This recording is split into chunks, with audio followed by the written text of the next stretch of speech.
नमस्कार दर्शकों, कृषि दर्शन कार्यक्रम में आपका बहुत बहुत स्वागत है। मैं हूं उर्मिला शर्मा। इस कार्यक्रम में हमारी कोशिश रहती है कि हमारे किसान, बागवान जो भाई बहन हैं उनके लिए कुछ ज़रूरी जानकारी उन तक पहुंचाई जाए, जिससे उनकी आमदनी में इजाफा हो और वो अपनी आर्थिकी को सुदृढ़ कर सके, संबल कर सके। इसी कोशिश के तहत आज भी कार्यक्रम में एक ज़रूरी जानकारी हम आपके साथ साझा करेंगे। विशेषज्ञ की मौजूदगी इसमें रहेगी और विशेषज्ञ के तौर पर भी हम विशेषज्ञों को आपसे तारुफ ज़रूर करवाएंगे। विषय को आपसे साझा कर लेती हूँ, पशुपालन के माध्यम से किसानों की आय को बढ़ाना, ये विषय आज हमारा रहने वाला है। और विशेषज्ञ के तौर पर डॉक्टर विनायक जसवाल हमारे साथ मौजूद है। डॉक्टर विनायक, आपका कार्यक्रम में बहुत बहुत स्वागत है। पशु चिकित्सा अधिकारी देहा के तौर पर आप अभी कार्यरत कर रहे हैं, देहा क्षेत्र में कार्यरत कर रहे हैं। पशुपालन हमें मालूम है, जैसे हिमाचल प्रदेश और यहाँ पर आर्थिकी जो यहाँ के लोग हैं, एक बहुत बड़ी आर्थिकी पशुपालन पर जो है डिपेंडेंट है। तो इसे समझना चाहेंगे कि पशुपालन में जो किसान है वो कैसे अपनी आर्थिकी को सुदृढ़ कर सकते हैं, संबल कर सकते हैं, या फिर जो सरकार है वो इस दिशा में क्या कार्य कर सकती है, कौन सी नई नई तकनीकों का इस्तेमाल किया जा रहा है आर्थिकी को सुदृढ़ करने के लिए। आपके पास आना चाहूँगी। जी बिल्कुल, धन्यवाद मेरा यहाँ पे वेलकम करने के लिए। और इस विषय पर मुझे खुशी है कि हम डिस्कस कर रहे हैं कि ना तो ये केवल बल्कि किसानों के लिए बल्कि ग्रामीण क्षेत्रों की डेवलपमेंट के लिए और हमारे देश को आत्मनिर्भर बनाने में भी काफ़ी सहयोग करेगी। और जैसे कि बात करें कि खेती बाड़ी में अगर हम देखें कि जो किसान भाई बहन हमारे फसल लगाते हैं, तो फसल जो है वो सीज़न स्पेसिफिक ही रहती है। किसी पर्टिकुलर सीज़न पे ही वो फसल तैयार होगी और जब वो तैयार होगी तभी ही किसान उसका बेनिफिट ले पाएगा। पर पशुपालन से वो डेली बेसिस पे वो रोज़ अपना दूध बेचकर, अंडा बेचकर, मीट बेचकर अपना व्यवसाय को बढ़ा भी सकता है और अपने डेली जो उसके खर्चे हैं वो दूर भी कर सकता है और फाइनेंशियली वो फ्री भी रह सकता है। जी। पशुपालन के संदर्भ में और यहाँ पर देखा जाए तो दुग्ध उत्पादन जी एक बहुत बड़ा माध्यम है, जरिया है आर्थिकी को सुदृढ़ करने का। इस दिशा में अगर और आत्मनिर्भर भारत से हम इसे ज़रूर जोड़कर देख रहे हैं, क्योंकि ऐसी नई नई जो है योजनाएं, चाहे केंद्र सरकार की हो, प्रदेश सरकार की हो, ये ज़मीनी स्तर पर कार्य कर रही है, ग्रामीण विकास के उन्नति उत्थान के लिए इसे प्रबल कर रही है। ऐसी कुछ योजनाएं अगर आप हमारे दर्शकों के साथ साझा करें जिनकी वो जानकारी प्राप्त कर सके और इस दिशा में आगे बढ़ सके, ऐसी कोई जानकारी है तो ज़रूर साझा करें। बिल्कुल बिल्कुल, योजनाएँ तो मैं डेफिनेटली बताऊँगा। उसके पहले आपने मुझसे कहा कि दूध उत्पादन के बारे में, तो दुग्ध उत्पादन के संदर्भ में मैं कहूँ तो किसान दूध के साथ साथ अगर घी भी बेचे, पनीर बनाए, उसे लस्सी बनाए, और ये तो किसान कर ही रहे हैं, पर साथ में उसको और अगर मॉडिफाई करें, जैसे आजकल मार्केट में चले हैं फ्लेवर्ड घी चले हैं, फ्लेवर्ड मिल्क चला है, तो उस पर मार्केटिंग और बढ़ सकता है, जिससे कि उत्पादन और बढ़ भी सकता है। आपने बात कही स्कीम्स की, तो सेंट्रल गवर्नमेंट बहुत स्कीम्स भी लाती है, इसमें स्टेट गवर्नमेंट का भी काफ़ी इसमें रोल भी है। अगर सेंट्रल गवर्नमेंट की बात करें तो जैसे राष्ट्रीय गोकुल मिशन है, उसके अंतर्गत आर्टिफिशियल इंसेमिनेशन होता है। उसमें हम अब तो सरकार ऐसी टेक्नोलॉजी के साथ आगे बढ़ी है कि जेंडर स्पेसिफिक टीकाकरण होता है, जेंडर स्पेसिफिक आर्टिफिशियल इंसेमिनेशन होता है, जिससे कि बछड़ी ही पैदा होती है। 90 to 95% चांसेस होते हैं कि बछड़ी ही पैदा होती है, जो कि किसान जो कि डेफिनेटली वही चाहता है ताकि उसका दूध उत्पादन भी बढ़े और व्यवसाय भी चले। और भी स्कीम रहें तो जैसे NDLM की बात करें, national digitalization livestock mission की बात करें, तो आपने देखा होगा कि हर पशु के कान में एक टैग लगा होता है। तो उस टैग में एक यूनिक 12 डिजिट का एक कोड होता है, जैसे कि हम सभी का आधार कार्ड है वो यूनिक है, सेम वैसे ही हर पशु का वो 12 नंबर एक यूनिक कोड है, जिसमें कि उसकी हर एक डिटेल, कब वो पैदा हो रहा है, कब उसको आर्टिफिशियल इंसेमिनेशन हुआ, कब उसका बछड़ा या बछड़ी पैदा हुई, कब वो दूध में आई, कितना वो दूध दे रही है, मतलब एक काफ़ी अच्छा डेटाबेस सरकार कलेक्ट कर रही है। इसका बेनिफिट ये रहेगा कि जैसे मैंने गाय खरीदी आपसे, तो मेरे पास रिकॉर्ड में सारा आ गया कि जी इतना इतना इसका ये हुआ है, इतना इतना दूध उत्पादन भी इसका रहा है, इतनी बार ये इसने बच्चे दिए। तो एक सरकार जो एक ट्रांसपेरेंसी लाना चाह रही है एक ग्राउंड लेवल तक। और भी बात करें जैसे लाइफ स्टॉक हेल्थ और डिजीज़ कंट्रोल प्रोग्राम्स के बारे में भी बात करें, तो सरकार एक फ्री वैक्सीनेशन ड्राइव भी चलाती है, जिसमें कि मुफ्त टीकाकरण लगता है हमारे पशुओं को। अगर बीमारी के संदर्भ में बात करें तो मोबाइल वेटनरी यूनिट्स भी अब सरकार की तरफ से चली है। हमने देखा होगा कि आसपास एम्बुलेंस चली होती है ये वेटनरी डिपार्टमेंट की, जिसमें 1962 अगर हम टोल फ्री नंबर पर कॉल करें तो जो मोबाइल वेटनरी यूनिट है आपके घर पर आकर सेवा भी देती है। और 1962 की अगर बात करो तो ये एक प्ले स्टोर पर एक ऑनलाइन एप्लीकेशन भी है, जिसमें कि काफ़ी सरल भाषा में और काफ़ी अच्छी एक नॉलेज है, जो कि किसान अपने ही फ़ोन पे काफ़ी सारी चीज़ों के बारे में पता लग सकता है। जैसे कि छोटी छोटी चीज़ों के लिए कभी कभी होता है कि हम कांटेक्ट नहीं कर पाते, किसी चिकित्सक के हम कांटेक्ट नहीं कर पाते, या फिर कोई नहीं मिल पाता कि जो ट्रीट कर पाए, तो किसान जो है उसके फ़ोन में ही उसके काफ़ी डिटेल मिल जाएगी कि कौन सी बीमारी के लिए हम क्या घरेलू नुस्खे भी कर सकते हैं और क्या कैसे उसको हम वहाँ से इम्प्रूव भी करें। अब ऑनलाइन प्लेटफॉर्म्स पे सरकार बहुत कर रही है, जैसे ई गोपाला एक एप्लीकेशन है, उसमें सरकार ये चाह रही है कि जैसे सेल परचेज जो है वो और ट्रांसपेरेंसी रहे, ताकि कोई गाय बेचना चाह रहा है, कोई ख़रीदना चाह रहा है तो वहाँ पे इजीली अपलोड भी करे और सेलर अपना सेल भी करे और बायर अपना बाय भी करे। तो एक इजी रूट ऑफ मीडियम है, ताकि कोई पंजाब से भी गाय खरीद रहा है तो हिमाचल में घर बैठे बैठे हम उसको इजीली कांटेक्ट कर पा रहे हैं। जी डॉक्टर विनायक, एक चीज़ जो बहुत समझ आ रही है वो यही है कि मॉडर्न टेक्नोलॉजी में जिस तरीके से इस्तेमाल हो रहा है और पशुपालन से जुड़ा वो किसान अगर इसकी जानकारी रखता है तो वो संपन्न हो सकता है, बढ़ सकता है।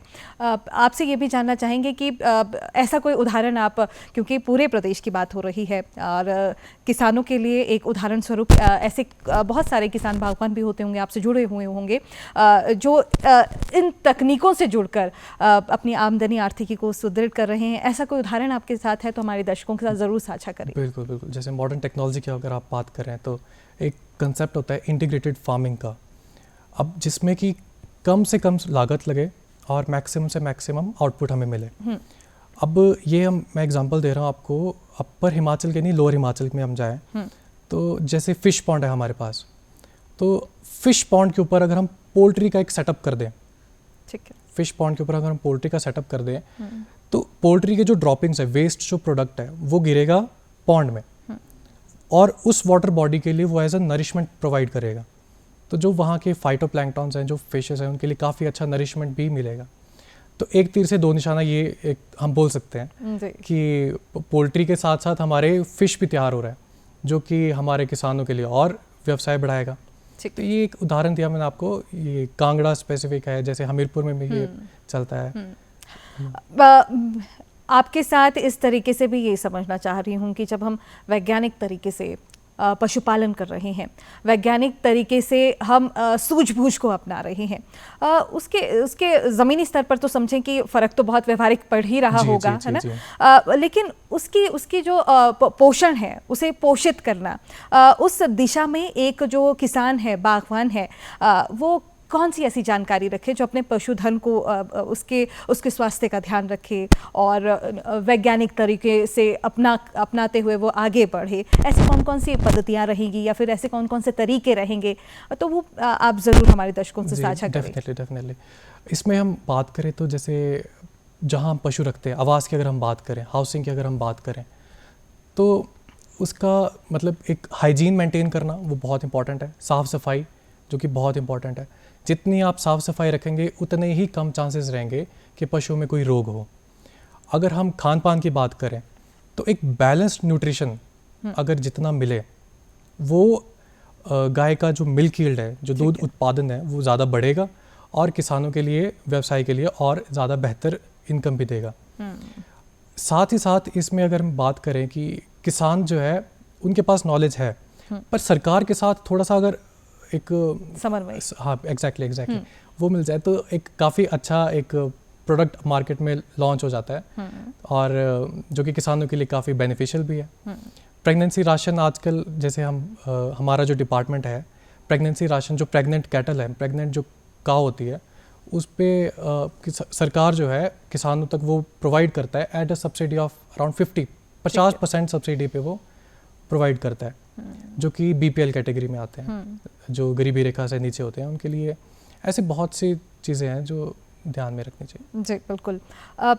पशुधन पर किसान जो है अब पूरी निर्भरता भी रख रहा है, जी, उसकी देखरेख भी कर रहा है वैज्ञानिक तरीके से और नए दृष्टिकोण को अपना रहा है।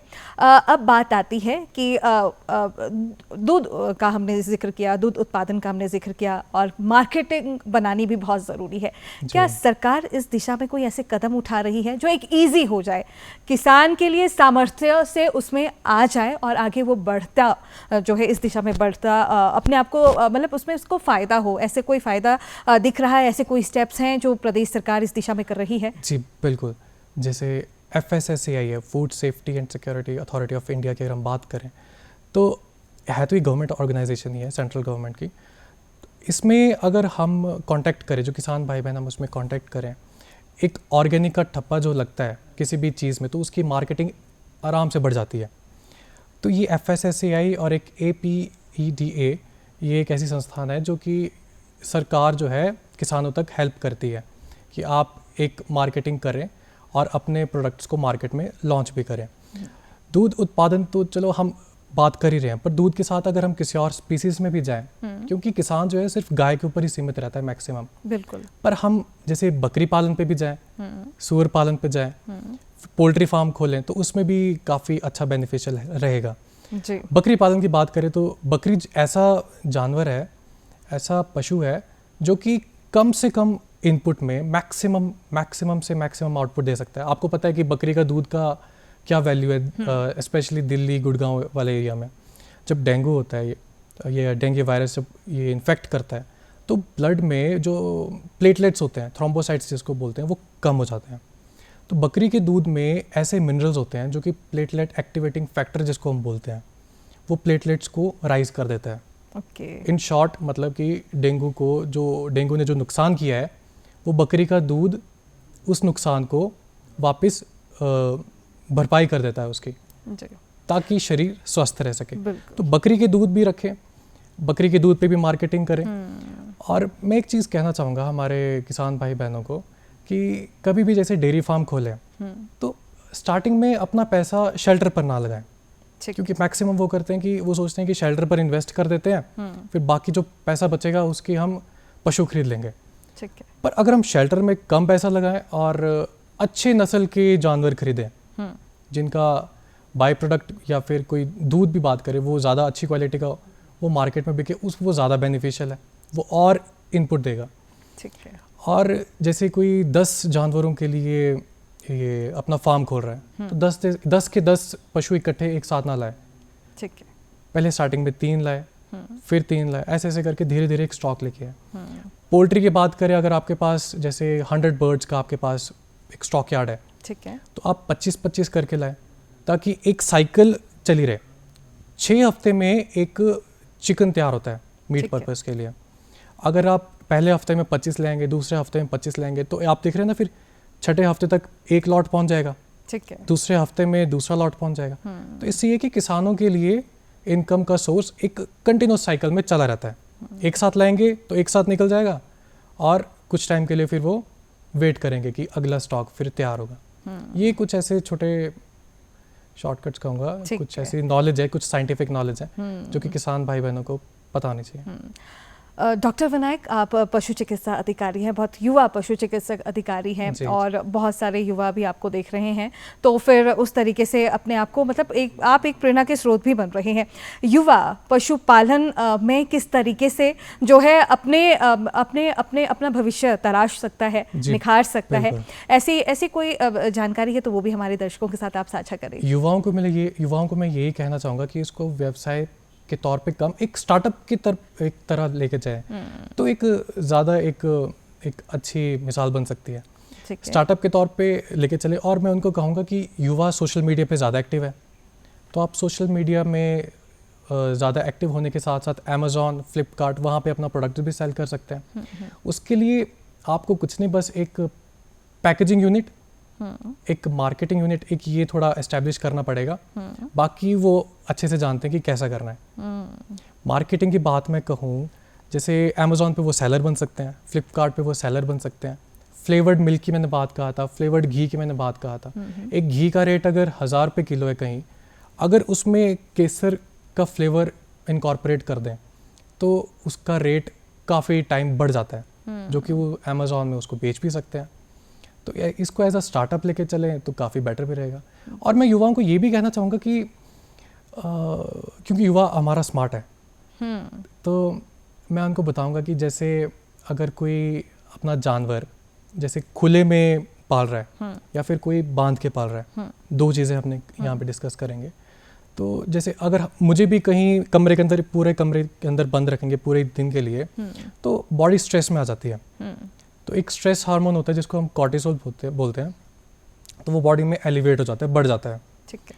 कॉर्टिसोल से क्या है कि बॉडी के लिए थोड़ी नेगेटिव अफेक्ट है, मतलब बॉडी अपना प्रॉपर रोल इसमें प्ले नहीं कर पाती है। ठीक है। तो सेम एनिमल के केस में भी होता है। अगर कोई जानवर को हम खूंटे से बांध के रखेंगे तो उसमें बॉडी में स्ट्रेस बढ़ जाएगा, कॉर्टिसोल लेवल भी बढ़ जाएगा, स्ट्रेस हार्मोन बढ़ जाएगा। और बात रही दूसरे जानवर की जो खुले में घूम रहा है, अपना मस्त खा पी रहा है, उसमें कॉर्टिसोल लेवल कम होगा।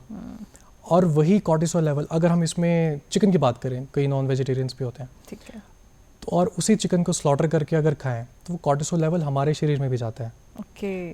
तो यही चीज़ है जो ऑर्गेनिक, जिसको हम बात करते हैं, ऑर्गेनिक का रेट ऐसा क्यों बढ़ गया है, ऑर्गेनिक एग्स का रेट क्यों बढ़ा हुआ है।